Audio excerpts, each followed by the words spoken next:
Bem-vindo ao canal Nerd no Direito, e no vídeo de hoje vamos falar sobre o episódio 36 Dragon Quest Dino Daiboken Fly o Pequeno Guerreiro 2020 Resumo e Crítica.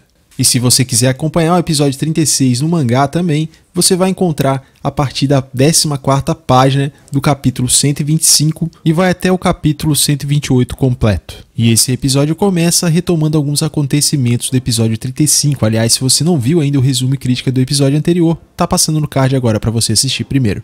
O Zanza se transforma e chama o Dai pro X1.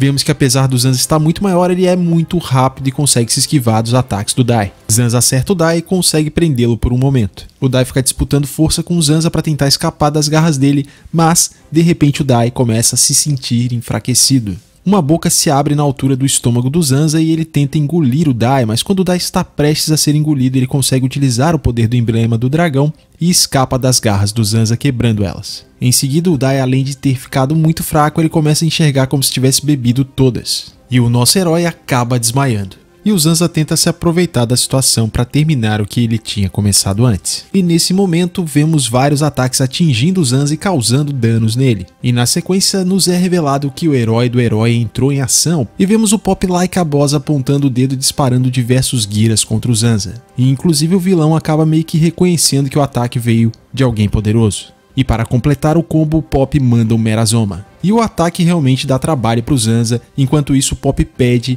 ao Shio que resgate o Dai, mas o Shio tá tremendo de medo. Pop percebe que o Shio não reage e conclui que ele deve estar instintivamente com medo de chegar perto do Zanza por saber que não tem chances. Então o Pop dá ordem aos guardas para que cuidem do rei. Corajosamente o Pop parte sozinho para tentar resgatar o Dai, porém ele é atacado pelo Zanza e consegue desviar do ataque, assim sendo reconhecido como um mago mais forte do que ele parece ser. Isso desperta o interesse do Zanza de utilizar o Pop também como cobaia, e o Pop logo percebe que o Zanza está se regenerando dos ataques que ele sofreu. E o Zanza acaba explicando tudo isso, mas diz que seu ponto fraco é que ele não consegue usar feitiços enquanto está transformado. O Zanza consegue capturar novamente o Dai e antes que o Pop consiga reagir para ajudar, o Zanza utiliza o poder do Token, ou seja, um ataque muito parecido com o que o Crocodile utiliza. Com esse ataque o Pop é arremessado para longe e se choca com a parede. E assim, sem que o Pop possa ajudar o Dai, o Zanza consegue engolir ele utilizando aquela boca que ele abriu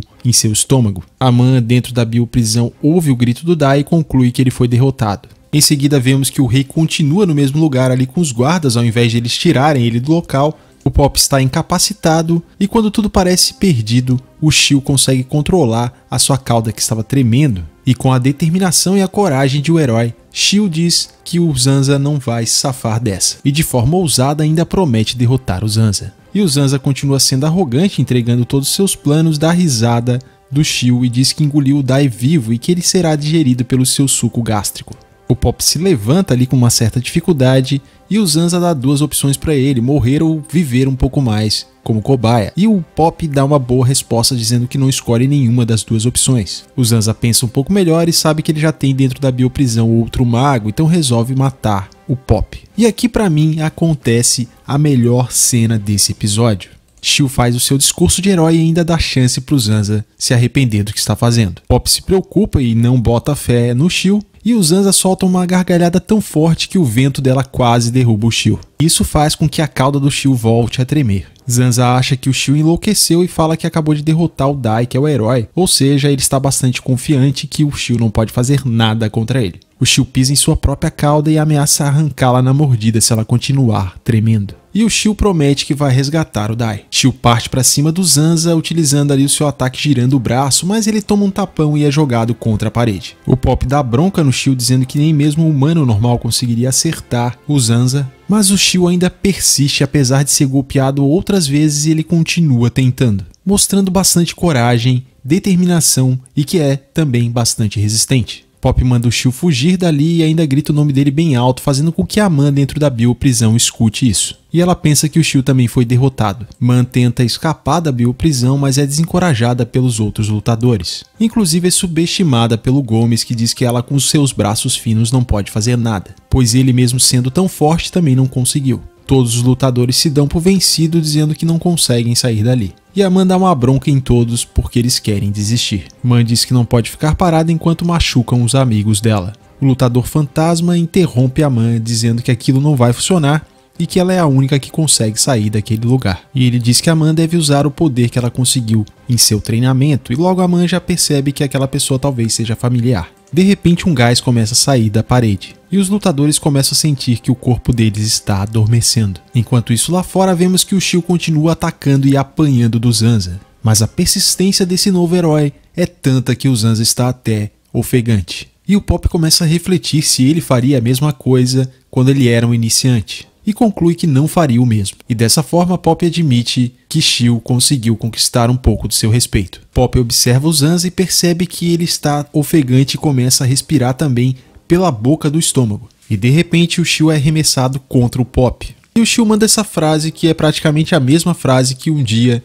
o Pop mandou pro Ryunkyo. Pop elogia o Shio dizendo que só dele ter encarado o Zanza ele já o impressionou. E o nosso novo herói responde com essa frase que é praticamente um tapa na cara do velho Pop. Pop diz ao Shio que tem um plano e pergunta se o Shio quer ajudá-lo. Pop conta o seu plano e fala pro Shio acertar a boca do estômago do Zanza, porque assim, com o choque, o Zanza vai expelir o Dai. Pop começa a concentrar o seu poder mágico para que o Zanza fique distraído com seu ataque e assim o Shio possa libertar o Dai. Pop então utiliza a técnica do Flazard, que na tradução ficou como dedos flamejantes, e na tradução do mangá que eu li era bombas flamejantes digitais. O golpe não sai perfeito, mas o Pop conseguiu ali reproduzir 3 merazomas de uma só vez, enquanto o Flazard conseguia 5. E o ataque realmente parece incomodar bastante o Zanza. E aqui eu tenho que ressaltar a inteligência do Pop, afinal de contas ele utilizou um ataque bastante poderoso, mas ele também pensou em como esse ataque iria afetar o inimigo, afinal de contas as chamas não se apagam facilmente, além da fumaça ali no rosto do Zanza que faz com que ele fique sufocado e precise utilizar a boca do estômago para respirar. A parte do plano do Pop funciona, e agora é a vez do Shio entrar em ação. Shio fica pensando por um momento e se lembra do que o Dai falou para ele sobre lutar com cabeçadas e encontrões. E dessa forma Shio resolve ser eficiente, ele toma distância e sobe em cima da arquibancada para executar seu novo golpe. O Shio fica como se fosse uma bola e sai rolando e atinge em cheio o Zanza. O golpe sai perfeito e o Shio ainda aterriza com estilo. O golpe faz efeito e vemos ali que o Dai agora está mais para fora da boca do Zanza. O Shio fica muito impressionado consigo mesmo e acaba se distraindo enquanto pensa num nome para seu golpe novo. O Zanza se aproxima e acaba pisando no Shio. Infelizmente faltou experiência de batalha para o Shio. Pop dá bronca por causa do vacilo do Shio, afinal de contas mais um ataque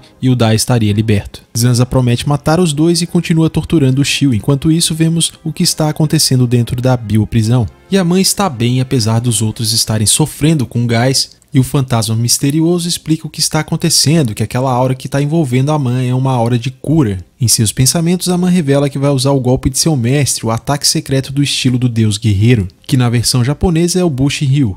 Essa é outra cena que também é destaque nesse episódio, afinal de contas a Man tá ali se concentrando enquanto outros lutadores não estão acreditando na capacidade dela. E aqui podemos ver uma bela cena quando a Man desfere seu golpe, mostrando o quanto a Man se tornou poderosa. Do lado de fora da bioprisão vemos que o Zanza continua machucando o Shio, mas a bioprisão começa a rachar por fora e todos ficam surpresos. A bioprisão se rompe e vemos um take de baixo para cima da Man, e ela está encarando agora o próprio Zanza. Temos agora mais uma cena que é uma das minhas favoritas desse episódio. A Man fala que vai libertar todos e o Zanza subestima ela. E de forma linda a Man com apenas um soco faz com que o Zanza caia dentro do buraco que ele mesmo tinha feito. A Man vai até o Shio que está ferido e ela usa um Berroma e consegue curá-lo instantaneamente. A Man pede ao Shio que ajude o Pop enquanto ela vai se encarregar do Zanza. O Zanza se levanta e fala para a Man que vai se curar rapidamente dos ferimentos que ela causou. Enquanto isso, o rei de Romos pede que seus guardas ajudem os lutadores.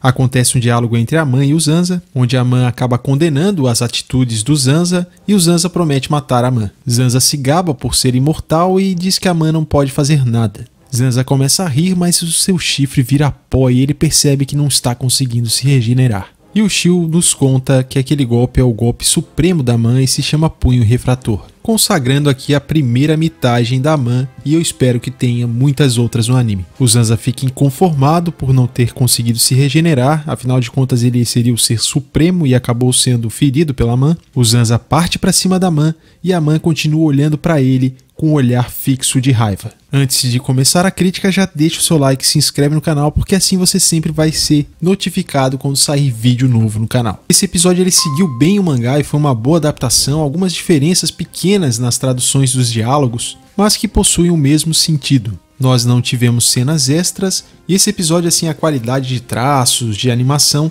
ela não é a melhor qualidade de traço e animação que a gente já teve, mas ele também não é o pior, então ele ficou ali um feijão com arroz, ele cumpriu aquilo que ele deveria entregar nesse episódio, inclusive tendo ali alguns pequenos pontos altos, como a parte que a Man usa o punho refrator, e também os ataques que o Pop fez. Bom, esse é um episódio do Shio, mas que a Man também teve espaço aqui no final para poder imitar. Eu já tinha lido essa parte do Shio no mangá e ele tinha me surpreendido bastante. Eu não gostei do surgimento do personagem inicialmente, assim, o sentimento que eu tinha por ele era mais ou menos o que o Pop também teve por ele aqui dentro do anime. E é engraçado que eles trabalham isso em relação ao Shio, dele fazer essa reviravolta de se tornar um herói. Isso acontece também e muda o sentimento que o Pop tinha por ele, assim como o sentimento da gente que está assistindo aqui, que a gente não gosta do personagem inicialmente, e depois a gente tem a parte engraçada do personagem, a gente tem essa parte aqui que ele foi um verdadeiro herói. Eu me lembrei inclusive do que o Matorife falou sobre ser um herói e que o herói ele tem a principal característica que é a coragem. E o Shio aqui demonstrou ser um herói de verdade, um herói tão grandioso talvez aí em relação à coragem quanto é o próprio Dai. Eu gostei muito dessa transformação do que a gente sente pelo Shio que fizeram com ele aqui e cara, ele foi muito corajoso. Incrível o quanto ele já tinha passado por uma derrota para o Gomes e ele ainda assim, mesmo apanhando tanto que ele apanhou, ele continuou indo e demonstrou não só ser corajoso, mas também bastante resistente. Ele tem bastante potencial aí para se tornar um personagem incrível. E essa frase do Shio, que ao mesmo tempo deu um tapa na cara do Pop, também me fez lembrar do Kakashi da frase dele. Será que o Shio foi fonte de inspiração para a frase do Kakashi? O que você acha? Deixa aqui nos comentários. E sobre o Dai ter ficado sem poderes, até em outros episódios eu tinha ali achado estranho a nerfada que deram no Dai, porém eu estava pensando melhor em relação como era o Dai no começo. Ele não tinha controle do poder do emblema na cabeça dele e ele sempre terminava esgotado quando ele utilizava o poder. Na maioria das vezes o Dai não conseguia ativar o poder somente com sua vontade, sim quando ele tinha uma explosão de raiva ou estava numa situação extrema. E ao que parece o Dai tem que aprender novamente a controlar o poder no punho agora, assim como ele teve que fazer quando o emblema era na cabeça dele. O que talvez tenha feito aí com que a gente pensasse que é um tanto incongruente o que está acontecendo, foi porque o Dai conseguiu enfrentar de igual para igual o Ryu Majin, porém teve essa explicação de que ele usou o poder concentrado no punho e era uma situação extrema. Mas apesar disso, claro, eu sinto aí que foi um pouco forçada a barra para ele conseguir aguentar o Baran. Porém agora o que está acontecendo aqui é coerente em relação ao início do anime. E por fim, aconteceu com a Man o que eu torcia para acontecer, ela finalmente teve a sua primeira mitada e merecida mitada, que foi muito legal. Essa demonstração dos novos poderes dela e ela ali, ela parece realmente que está tão forte quanto o próprio Dai. Além de ter uma técnica bastante poderosa que impede a regeneração dos ferimentos. Sem falar que apesar de não constar na ficha dela que ela é multiclass, ela utilizou ali os poderes que ela tinha anteriormente da classe dela anterior, junto com a nova classe que ela tem agora, que é de lutadora. E é muito interessante ver isso dentro do anime, o quanto um multiclass pode ser poderoso e ajudar o time com seus poderes. E uma coisa aqui que eu achei bastante vacilo foi em relação ao rei de Romos. Ele foi muito imprudente em continuar naquele lugar e a guarda dele também que não o retirou dali. Afinal de contas o rei é a pessoa mais importante daquele país. Como assim eles não retiraram o rei daquele local? Imagina só se o Zanza resolve pegar o rei e fazer ele de refém. Me sigam no Instagram porque assim eu consigo me comunicar melhor com vocês. E lá vocês sempre vão saber primeiro a capa do próximo vídeo e também quando o vídeo vai sair no canal. Deixa aqui nos comentários o que você achou do episódio 36 de Dragon Quest Dino Daibuken 2020. Valeu e vejo você no próximo vídeo.